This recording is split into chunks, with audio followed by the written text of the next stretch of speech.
Hi, John Harbaugh here with the Harbaugh Coaching Academy. The importance of coaches in the lives of young athletes can never be underestimated, especially today.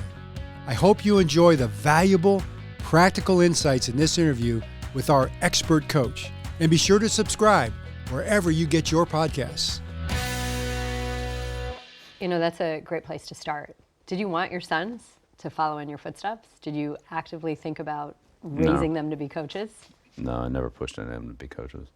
And Amanda's coaching at Holy Cross too, right? So right. All three of them, yeah. Kind of a coaching family.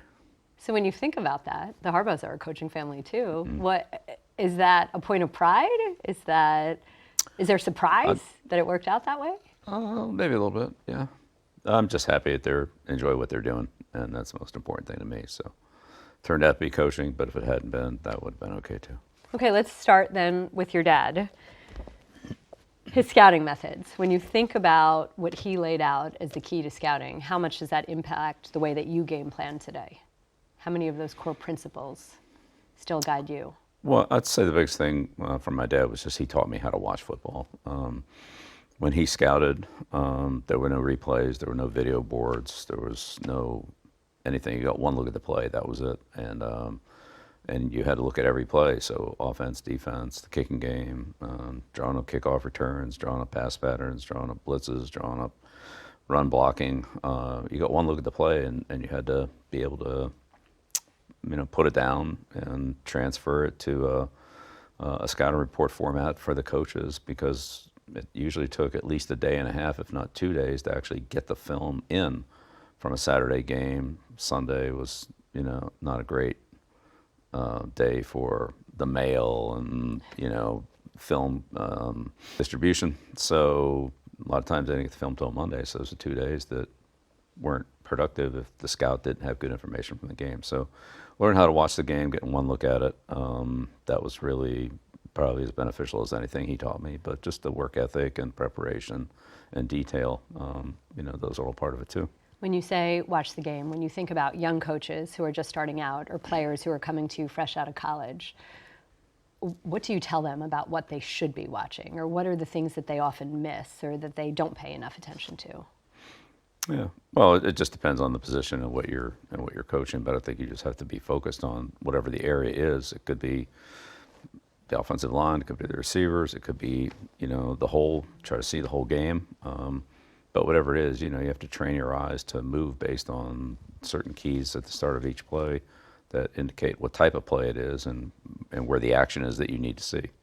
You were just talking about your dad communicating to coaches what he had seen. This is what your players uniformly say is one of your greatest assets, is simplifying what you see in another team. Is there a trick there? Is there a key in the way that you're explaining to your team the best things another team does and how you can combat that? No, I just think it's hard. If somebody, tells you these are 20 things you got to remember, it's pretty hard to remember them. If you say it's 3, 1, 2, and then 3, most people can process that. And so I try to start with that 2 to 4 basic things, basic concepts, and then maybe build on those later in the week or later in your preparation. But ultimately, all 20 are important, or it might be 200, but whatever the number is, they're all important. But you got to start somewhere. You got to start at the top and make sure that your team knows what the most important things are. Who do you speak to? You've had guys in your locker room who are basically Rhodes Scholars, and you've got guys that maybe need a little extra teaching. How do you manage speaking to a whole room full? Well, again, I think you put it in a context that everybody can understand.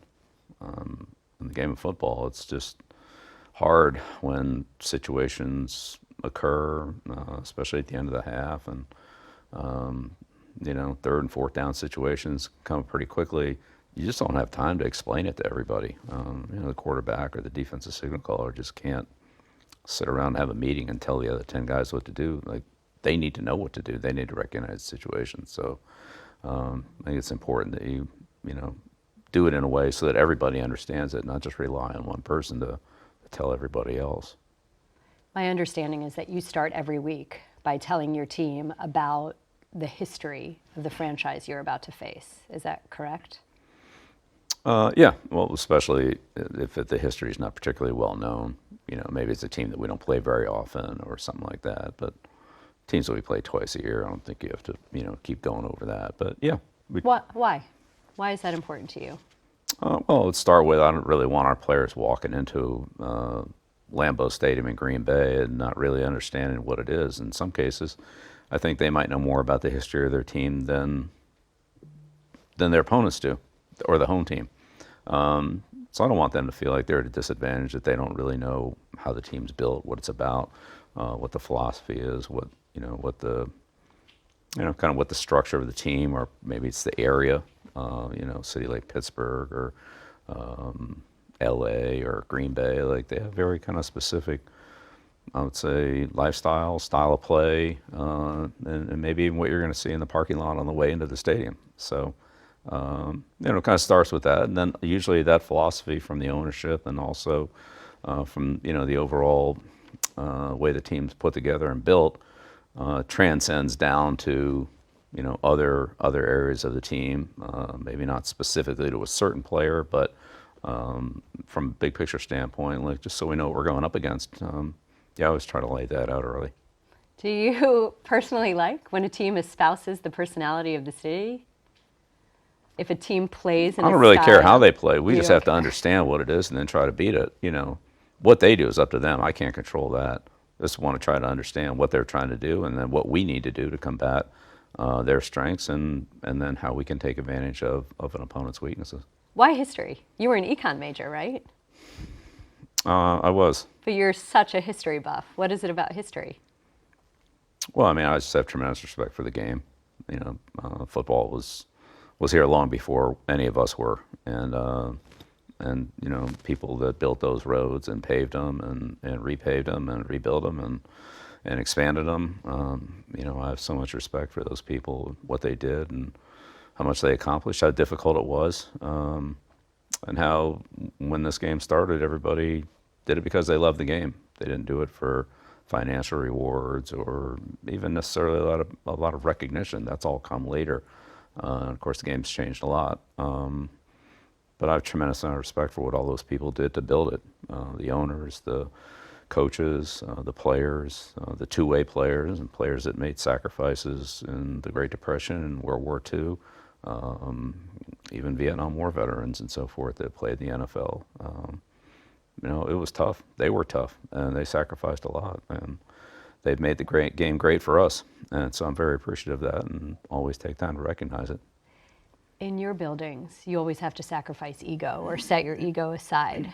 How has that worked? How have you had so many staffs where you didn't have ego, where you didn't have coaches clawing for that? Is that chicken or egg? Do you look for a certain kind of guy, or do you set a certain standard? Yeah, I think it's a lot easier to do that on the way in than to try to change people. So try to find people that you can identify the characteristics that they have: love of football, work ethic, low ego, team commitment. Team first, or team first, then teammate, then self. So people that have that attitude, I think have always worked well in the organizations that I've been in. Right now in football, we see a lot of head coaches that specialize in one area. But for you, you have always been known to walk into any meeting room and be able to talk about any position, any guy who's doing anything. Why is that important to you? I just feel like I can connect to the entire team, that I don't have to rely. Look, I've had great assistant coaches, Nick Saban and Josh McDaniels and Romeo Crennel, and you go right down the line. And not taking anything away from any of them, but as a head coach, it's always, I think, important for you to be able to walk in and say, I know what you guys are doing. I think I can help you. I think that I can, help us do this better. And so that, nobody feels like, well, the head coach doesn't care about me. I care about the offense, the defense, the special teams, the strength program, the conditioning program, the development of young players, what they do off the field, those programs. So I try to be involved in all of them, not necessarily run all of them, but at least, show my face and my presence there. visit harbaughcoachingacademy.org.